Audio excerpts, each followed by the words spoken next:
بسم اللہ الرحمن الرحیم۔ چھوٹی چھوٹی غلطیوں سے رشتے ختم نہیں کرنے چاہیے۔ یہاں کوئی پرفیکٹ نہیں، سب میں ہی غلطیاں ہوتی ہیں۔ رشتے نبھائے جاتے ہیں بہت کچھ برداشت کر کے، بہت کچھ درگزر کر کے۔ یہ لمبا راستہ ایک دن ختم ہو جائے گا اور یہ تکلیفیں ضرور دور ہو جائیں گی، اور یہ دن بھی گزر جائیں گے اور واپس نہیں آئیں گے، اور یہ جو آپ کے دل میں توڑ پھوڑ ہے اس کو بھی اللہ تعالیٰ دور کر دے گا انشاءاللہ۔ اللہ تعالیٰ پر بھروسہ رکھیں۔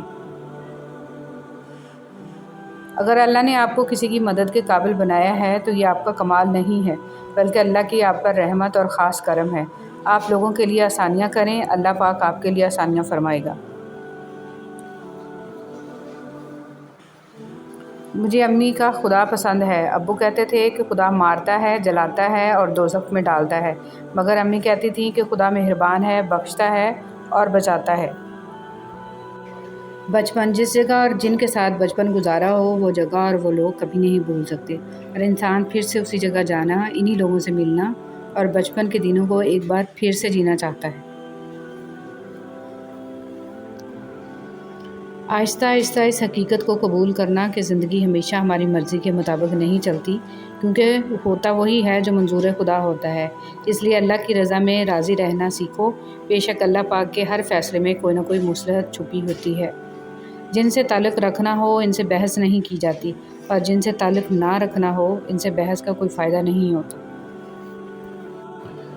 دنیا میں سب سے زیادہ مطمئن لوگ وہ ہوتے ہیں جو اپنے معاملات اللہ کے سپرد کر دیتے ہیں۔ رسول صلی اللہ علیہ وسلم نے ارشاد فرمایا، جسے کوئی تحفہ دیا جائے پھر اگر اسے میسر ہو تو اس کا بدلہ دے، اور جسے میسر نہ ہو وہ تحفہ دینے والے کی تعریف کرے، اس لیے کہ جس نے تعریف کی اس نے اس کا شکریہ ادا کیا، اور جس نے نعمت کو چھپا لیا اس نے کفران نعمت کیا۔ حضرت علی رضی اللہ تعالیٰ عنہ نے فرمایا، صرف دو لوگ مقدر والے ہوتے ہیں، ایک وہ جنہیں وفادار دوست ملتا ہے، اور دوسرا وہ جن کے ساتھ ماں کی دعائیں ہوتی ہیں۔ حضرت ابو ہریرہ رضی اللہ تعالیٰ عنہ سے روایت ہے کہ رسول صلی اللہ علیہ وسلم نے فرمایا، جس شخص نے ہدایت کی دعوت دی اسے اس ہدایت کی پیروی کرنے والوں کے اجر کے برابر اجر ملے گا، اور ان کے اجر میں کوئی کمی نہیں ہوگی، اور جس شخص نے کسی گمراہی کی دعوت دی اس پر اس کی پیروی کرنے والوں کے برابر گناہ کا بوجھ ہوگا، اور ان کے گناہوں میں کوئی کمی نہیں ہوگی۔ رسول صلی اللہ علیہ وسلم نے فرمایا، آپس میں بغض نہ رکھو، حسد نہ کرو، پیٹھ پیچھے کسی کی برائی نہ کرو، بلکہ اللہ کے بندے آپس میں بھائی بھائی بن کر رہو، اور کسی مسلمان کے لیے جائز نہیں ہے کہ ایک بھائی کسی بھائی سے 3 دن سے زیادہ سلام کلام چھوڑ کر رہے۔ جس شخص نے علم زیادہ حاصل کیا لیکن دنیا سے بے رغبتی زیادہ نہ ہوئی، اسے اللہ پاک سے دوری کے سوا کچھ نہ ملا۔ اولاد کے لیے دعا۔ یا اللہ میری اولاد کو صحت و تندرستی والی زندگی عطا فرما۔ یا اللہ میری اولاد کو زندگی کے ہر امتحان میں کامیابی عطا فرما۔ یا اللہ میری اولاد کے نصیب میں خوشیاں اور آسانیاں عطا فرما۔ یا اللہ میری اولاد کو میرے حق میں سرخرو کرنے والی نعمت اور رحمت بنا، آمین۔ اب ہمیں ضد بھی نہیں ہے کہ محبت مل جائے، کوئی ایسا تو ملے جس سے طبیعت مل جائے۔ ایسا فرق کا زمانہ ہے کہ قرآن میں بھی رونے لگتا ہوں اگر صبر کی کوئی آیت مل جائے۔ تمہاری مشکل آسمان جتنی بڑی کیوں نہ ہو، اگر تمہارا یقین اللہ پر ہے تو کوئی بھی تم کو ہرا نہیں سکتا۔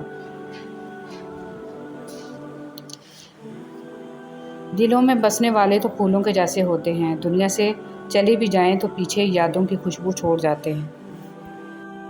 اللہ جب کسی کو اپنی طرف لانا چاہتا ہے تو اسے کسی کے ہاتھوں ضرور توڑتا ہے، تاکہ اسے احساس ہو جائے کہ اللہ کی محبت کے علاوہ سب محبتیں فنا ہیں۔ آہستہ آہستہ انسان دوسروں کو قائل کرنا چھوڑ دیتا ہے، اسے سمجھ آ جاتی ہے کہ کس کی کتنی پرواہ کرنی ہے، کس سے کتنی امید رکھنی ہے اور کس سے کتنا فاصلہ رکھنا ہے۔ زندگی سب سکھا دیتی ہے۔ حضرت علی رضی اللہ تعالیٰ عنہ نے فرمایا، کسی بے قصور پر بہتان لگانا یہ آسمانوں سے بھی زیادہ بھاری گناہ ہے۔ الرحمن، وہ آزماتا بھی ہے اور نوازتا بھی ہے۔ اس کا ہر انداز بہت خوبصورت ہے کیونکہ وہ رحمان بھی ہے اور رحیم بھی ہے۔ زیادہ سمجھدار اور زیادہ بیوقوف میں کوئی فرق نہیں ہوتا، کیونکہ یہ دونوں کسی کی نہیں سنتے۔ اچھائی کے لیے لازم نہیں کہ لوگوں کے ساتھ اچھا کیا جائے، اچھائی یہ بھی ہے کہ بس کسی کے ساتھ کچھ برا نہ کیا جائے۔